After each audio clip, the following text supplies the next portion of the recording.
जय गणेशाय नमः। ओम नमो भगवते वासुदेवाय नमः। ओम नमः शिवाय। भगवान गणेश जी को प्रथम पूज्य कहा जाता है। किसी भी पूजा एवं शुभ कार्य को करने से पहले भगवान गणेश की पूजा की जाती है। धार्मिक मान्यता है कि गणपति बप्पा अपने भक्तों के सभी विघ्न हर लेते हैं, इसलिए उन्हें विघ्नहर्ता भी कहा जाता है। सावन के महीने में भगवान शिव और माता पार्वती का पूजन किया जाता है। वहीं चतुर्थी तिथि पार्वती पुत्र भगवान गणेश जी को समर्पित है। भगवान गणेश जी की पूजा करने के लिए चतुर्थी तिथि का व्रत सबसे उत्तम माना गया है। धार्मिक मान्यताओं के अनुसार जो व्यक्ति इस व्रत का पालन करते हैं उन्हें सुख, समृद्धि और बुद्धि की प्राप्ति होती है। इस साल सावन मास के कृष्ण पक्ष की चतुर्थी तिथि 24 जुलाई को है। इस दिन गजानन संकटी चतुर्थी का व्रत रखा जाएगा। इस दिन गणेश भगवान की पूजा विधि विधान से करनी चाहिए। आइए जानते हैं गणेश भगवान की चतुर्थी पूजा मुहूर्त तथा विधि। सावन मास के कृष्ण पक्ष की चतुर्थी तिथि 24 जुलाई को सुबह 7:30 पर शुरू होगी और चतुर्थी तिथि का समापन अगले दिन 25 जुलाई को 4:19 पर होगी। सनातन धर्म में उदया तिथि मान्य है, इसलिए 24 जुलाई को गजानन संकुटी चतुर्थी का व्रत रखा जाएगा। संकुटी चतुर्थी के दिन भगवान गणेश का विधि विधान से पूजन करना चाहिए। संकुटी चतुर्थी के दिन स्नान करके सूर्य को अर्घ्य दें। एक चौकी पर भगवान गणेश की प्रतिमा स्थापित करें। इसके बाद विधि के अनुसार उनको जल से अभिषेक करें।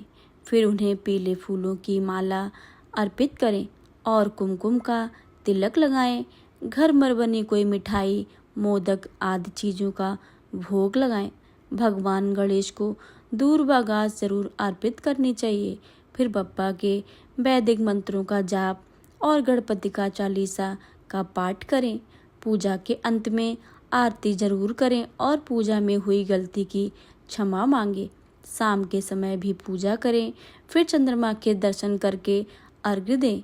गणेश जी की पूजा में तुलसी का इस्तेमाल गलती से भी ना करें और तामसिक चीज़ों से भी दूर रहें। प्रिय भक्तगणों, अब आप सभी रसपान करेंगे गणेश भगवान की बहुत ही दुर्लभ एवं पौराणिक व्रत कथा। आप सभी से अनुरोध है कि कथा को पूरा अवश्य सुने। कथा को अधूरा छोड़कर कथा का अपमान न करें।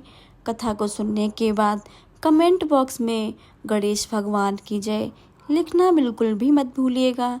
चैनल पर नए आए हैं तो चैनल को सब्सक्राइब करके बेल आइकन को दबा लें ताकि आने वाली सभी वीडियो की नोटिफिकेशन सबसे पहले आपके पास पहुंचे। आइए रसपान करते हैं गणेश जी की कथा का।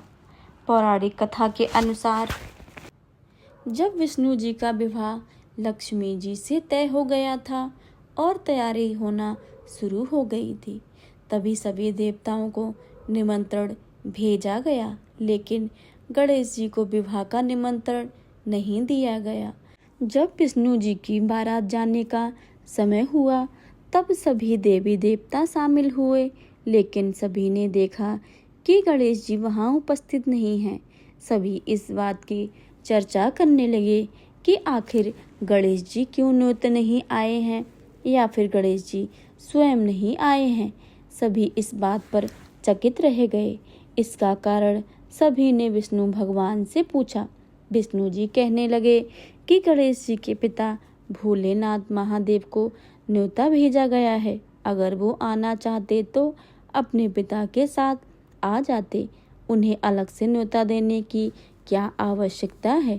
दूसरी बात यह है कि उन्होंने सवा मन मूंग, सवा मन चावल, सवा मन घी और सवा मन लड्डू का भोजन चाहिए दिन भर में।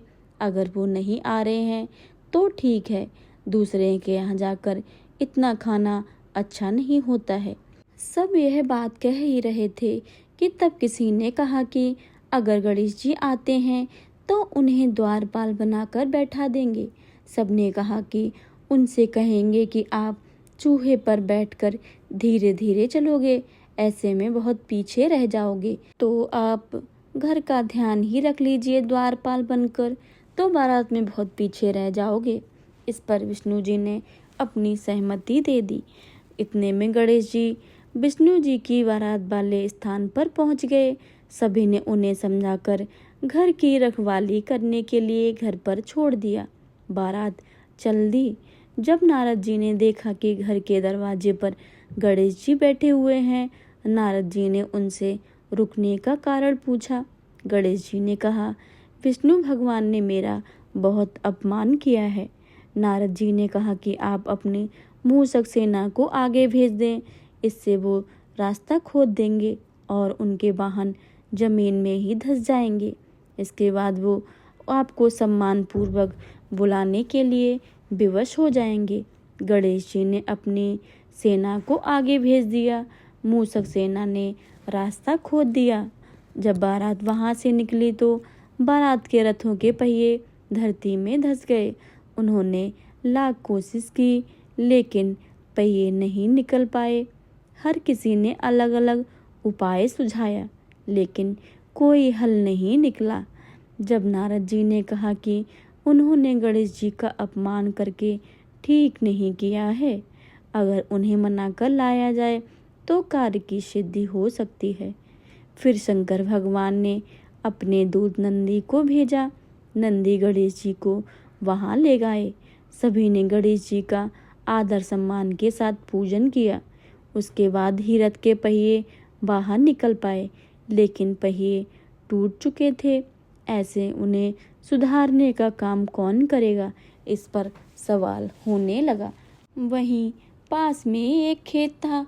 वहां काम कर रहे व्यक्ति ने मदद की और रथ का पहिया कार करने के पहले श्री गणेशाय नमः कहकर गणेश जी का वंदन किया।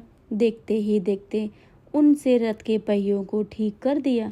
फिर भी उस व्यक्ति ने कहा कि शुभ काम करने से पहले आपने गणेश जी को नहीं मनाया होगा, ना ही उनकी पूजा की होगी। इसी के चलते आप पर यह संकट आया है। ऐसे में अब भगवान श्री गणेश जी की बोलकर बारात को लेकर चले, कोई संकट नहीं आएगा। गणेश जी का नाम लेकर बारात आगे चल दी। फिर भगवान विष्णु का लक्ष्मी जी के साथ विवाह संपन्न हुआ और सभी सकुशल घर लौट आए। हे गणेश भगवान जी, जैसे आपने विष्णु भगवान और माता लक्ष्मी का विवाह संपन्न कराया, वैसे ही आपकी जो भी मनुष्य कथा को सुने या पढ़े तथा हुंकार भरे, आप सब पर कृपा करें। प्रेम से बोलिए गणेश भगवान की जय, शंकर भगवान की जय, माता पार्वती की जय।